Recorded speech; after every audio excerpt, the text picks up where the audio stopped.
नमस्कार. आज होता गुरुचरित्र पारायणाचा 5वा दिवस. तर मी इकडे आवरून निघाली आहे. जेव्हापासून मी पारायण करायला सुरुवात केली आहे, एकदम दिवस प्रसन्न जातो. मनाला पण खूप शांतता भेटती आहे.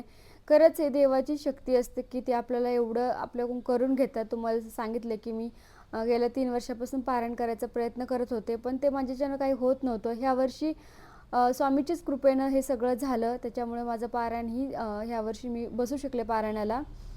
नंतर पारायण वगैरे झाल्याच्यानंतर खाली आलो. खाली इकडे एक ताई येतात, ते सुंदर अशी रोज रांगोळी काढतात.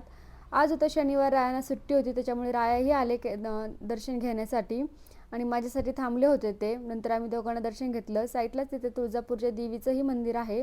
आम्ही तिथेही जाऊन त्यांचंही दर्शन घेतलेलं. तर छान वाटलं सगळं देवांचं वगैरे दर्शन घेऊन. हा इकडला परिसर देवीचा मस्त असा परिसर आहे. इकडे रायांना घाई झाली, चल चल बोलत होते. नंतर निघाले.